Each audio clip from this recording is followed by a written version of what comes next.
జూబ్లీహిల్స్ ఉప ఎన్నికల్లో అనుసరించాల్సిన వ్యూహాలపై బీఆర్ఎస్ నేతలకు పార్టీ అధినేత మాజీ ముఖ్యమంత్రి కేసీఆర్ దిశానిర్దేశం చేయనున్నారు. వాగంటి గోపీనాథ్ మరణంతో జరుగుతున్న ఉప ఎన్నికల్లో భారత రాష్ట్ర సమితి అభ్యర్థిగా ఆయన సతీమణి సునీత పోటీ చేసింది. అయితే కొద్ది రోజులుగా పార్టీ ఎమ్మెల్యేలు, ఎమ్మెల్సీలు, మాజీ ప్రజాప్రతినిధులు జూబ్లీహిల్స్లో ప్రచారం చేస్తున్నారు. ఇక నామినేషన్ల పరిశీలన ప్రక్రియ పూర్తి కావడంతో నిన్న ఎర్రవల్లిలోని నివాసంలో కేసీఆర్తో పార్టీ నిర్వాహక అధ్యక్షుడు కేటీఆర్, మాజీ మంత్రి హరీష్ రావు భేటీ అయ్యారు. ప్రస్తుతం నియోజకవర్గంలో నెలకొన్న పరిణామాలు, చేరికలు, ప్రచార శైలి తదితర అంశాలను అధినేతకు వారు వివరించారు.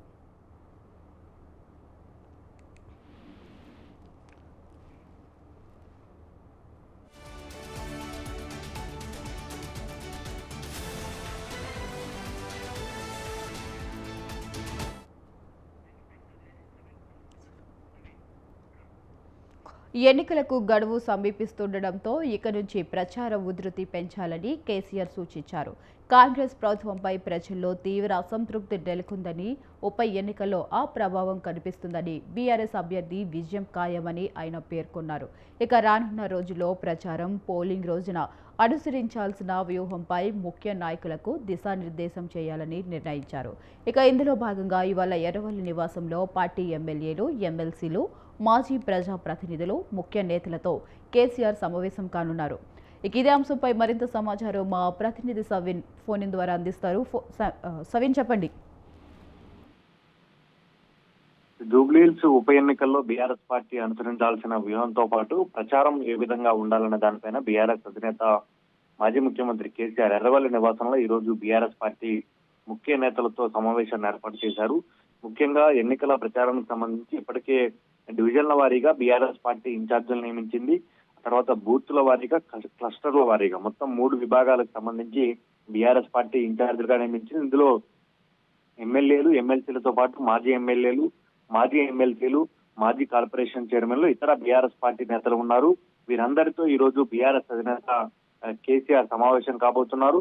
అదేవిధంగా బీఆర్ఎస్ వర్కింగ్ ప్రెసిడెంట్ కేటీఆర్ తో పాటు మాజీ మంత్రి హరీష్ రావు, ఇతర మాజీ మంత్రులు, అదేవిధంగా బీఆర్ఎస్ పార్టీకి సంబంధించిన సీనియర్ నేతలు ఈ సమావేశానికి హాజరు కాబోతున్నారు. వీరందరితో ఎర్రవల్లి నివాసంలో కేసీఆర్ లంచ్ మీటింగ్ ఏర్పాటు చేశారు. ముఖ్యంగా జూబ్లీహిల్స్ ఉప ఎన్నికల షెడ్యూల్ వెలువడిన అప్పటి నుంచి బీఆర్ఎస్ పార్టీ షెడ్యూల్ రాకముందే అభ్యర్థిని ప్రకటించింది. షెడ్యూల్ వచ్చిన తర్వాత ప్రచారంలో వేగాన్ని పెంచింది. అందులో భాగంగానే రాబోయే రోజుల్లో బీఆర్ఎస్ పార్టీకి సంబంధించి ఇప్పటికే అభ్యర్థి నామినేషన్ ప్రక్రియ పూర్తయింది. నామినేషన్ ను ఎన్నికల అధికారులు అనుమతించారు. దీంతో ఇక ప్రచారమే మిగిలింది. కాబట్టి రాబోయే రోజుల్లో బీఆర్ఎస్ పార్టీకి సంబంధించి ప్రచార వ్యూహం ఏ విధంగా ఉండాలి, రోడ్ షోలు, కార్నర్ మీటింగ్లతో పాటు ప్రతి ఓటర్కు ఏ విధంగా బీఆర్ఎస్ పార్టీ అభ్యర్థి, బీఆర్ఎస్ పార్టీ గుర్తు రీచ్ కావాలన్న దానిపైన బీఆర్ఎస్ అధినేత కేసీఆర్ దిశానిర్దేశం చేయబోతున్నారు. ఇప్పటికే కాంగ్రెస్ ప్రభుత్వం అధికారంలోకి వచ్చి రెండేళ్లు పూర్తి కాబోతుంది. దీంతో కాంగ్రెస్ ప్రభుత్వంపై ప్రజల్లో వ్యతిరేకత వచ్చిందంటూ బీఆర్ఎస్ పార్టీ పదే పదే ప్రచారం చేస్తోంది. ప్రతి సందర్భంలో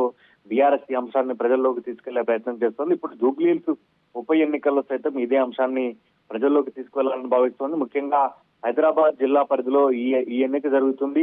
2023లో జరిగిన అసెంబ్లీ ఎన్నికల్లోనూ హైదరాబాద్ జిల్లాలో బీఆర్ఎస్ పార్టీ 7 అసెంబ్లీ స్థానాలు గెలుచుకుంది. కాంగ్రెస్ పార్టీకి హైదరాబాద్ జిల్లాలో ఒక్క అసెంబ్లీ స్థానం దక్కలేదు. ఆ తర్వాత జరిగినటువంటి కంటోన్మెంట్ ఉప ఎన్నికల్లో మాత్రమే కాంగ్రెస్ పార్టీ అభ్యర్థి విజయం సాధించిన పరిస్థితి మనకు కనబడుతోంది. గ్రేటర్ లో గత కొంతకాలంగా బీఆర్ఎస్ పార్టీ తన పట్టును నిలుపుకుంటూ వస్తోంది. ఈసారి కూడా అదే ఒరవడిని కొనసాగిస్తే జీహెచ్ఎంసీ ఎన్నికల్లో కూడా మెరుగైన ఫలితాలు వస్తాయని బీఆర్ఎస్ అధినేత కేసీఆర్ ధీమా వ్యక్తం చేస్తున్నారు. అందులో భాగంగానే ఈ ఉప ఎన్నిక బాధ్యతను బీఆర్ఎస్ వర్కింగ్ ప్రెసిడెంట్ కేటీఆర్ తో పాటు మాజీ మంత్రి హరీష్ రావుకు కేసీఆర్ బాధ్యతలు అప్పగించారు. అదేవిధంగా బీఆర్ఎస్ పార్టీ ఈసారి ఈ ఉప ఎన్నికలకు సంబంధించి వినూత్నంగా ప్రచారాన్ని ప్రారంభించింది. ఇటీవల దీపావళి సందర్భంగా హైడ్రా, మూసీ పరివాహక ప్రాంత బాధితులతో కేటీఆర్, హరీష్ రావు ముఖ్యంగా దీపావళి వేడుకలను జరుపుకున్న పరిస్థితి మనకు కనపడింది. ఆ తర్వాత బస్తీ దవాఖానాలు, బీఆర్ఎస్ ప్రభుత్వ హయాంలో ఏర్పాటు చేసినటువంటి బస్తీ దవాఖానాలను సందర్శించి అక్కడ ప్రజలకు మెరుగైన వైద్యం అందుతుందా లేదా, లేకపోతే అక్కడ పనిచేస్తున్నటువంటి సిబ్బందికి జీతాలు వస్తున్నాయా లేదా అనే అంశాలపై బీఆర్ఎస్ పార్టీ నాయకులు కేటీఆర్, హరీష్ రావుతో పాటు మిగిలిన నాయకులు క్షేత్రస్థాయిలో పర్యటనలు చేశారు. ముఖ్యంగా ప్రతి అంశాన్ని తమకు అనుకూలంగా మలుచుకునేందుకు బీఆర్ఎస్ పార్టీ ప్రయత్నాలు చేస్తుంది. అందులో భాగంగానే ఇప్పటికే ఉప ఎన్నికల ప్రచారాన్ని ప్రారంభించింది. ఇంటింటికి ప్రచారాన్ని బీఆర్ఎస్ పార్టీ చేస్తుంది. ఇక బీఆర్ఎస్ అభ్యర్థి మాగంటి సునీతతో పాటు ఆమె ఇద్దరు కుమారుడు సైతం ప్రచారంలో ఉన్నారు. కాబట్టి ఈ రోజు బీఆర్ఎస్ పార్టీకి సంబంధించినటువంటి డివిజన్ ఇన్ఛార్జీలు, బూత్ ఇన్ఛార్జీలు, క్లస్టర్ ఇన్ఛార్జీలతో పాటు బీఆర్ఎస్ పార్టీ ముఖ్య నేతలు స్టార్ క్యాంపెయినర్లుగా 40 మందిని ప్రకటించారు. 40 మందిలో బీఆర్ఎస్ అధినేత కేసీఆర్ తో పాటు కేటీఆర్, మాజీ మంత్రి హరీష్ రావుతో పాటు మాజీ మంత్రులు, ఇతర బీఆర్ఎస్ పార్టీకి సంబంధించిన ఎమ్మెల్యేలు, ఎమ్మెల్సీలు, సీనియర్ నేతలు స్టార్ క్యాంపెయినర్ల జాబితాలో ఉన్నారు. కాబట్టి వీరందరితో బీఆర్ఎస్ అధినేత కేసీఆర్ ఈ రోజు సమావేశమయ్యి బీఆర్ఎస్ జూబ్లీహిల్స్ ఉప ఎన్నికలకు సంబంధించి ఉప ఎన్నికల్లో బీఆర్ఎస్ పార్టీ ప్రచార వ్యూహం, ఎన్నికల్లో అనుసరించాల్సిన వ్యూహాలతో పాటు పోలింగ్ ముందు రోజు బీఆర్ఎస్ పార్టీ ఏ విధంగా పనిచేయాలనే దానిపైన కేసీఆర్ దిశానిర్దేశం చేయబోతున్నారు. సవేన్, మరి ఇక్కడ చూసుకున్నట్లయితే జూబ్లీహిల్స్ ఉప ఎన్నికను ఇటు కాంగ్రెస్ కానీ ఇటు బీఆర్ఎస్ కానీ చాలా ప్రతిష్టాత్మకంగా తీసుకుంటుంది. మరి దీంట్లో భాగంగానే బీఆర్ఎస్ వ్యూహ రచన అయితే చేస్తుంది ప్రచారానికి సంబంధించి. మరి దీంట్లో కేసీఆర్ కూడా పాల్గొనే అవకాశాలు ఉన్నాయంటారా?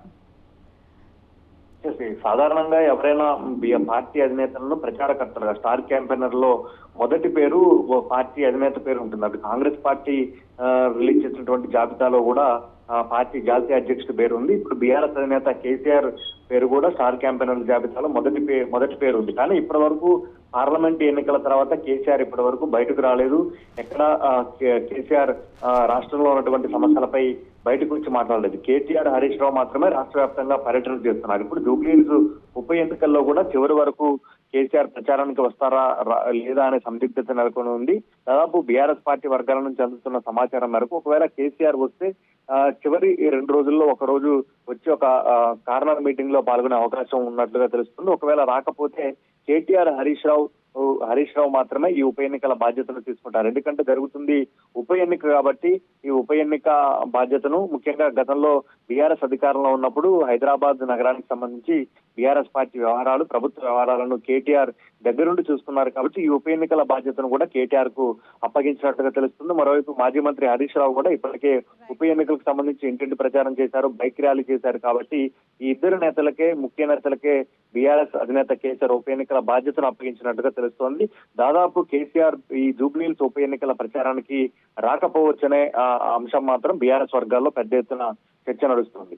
Right, thank you సవిన్, thanks for the updates.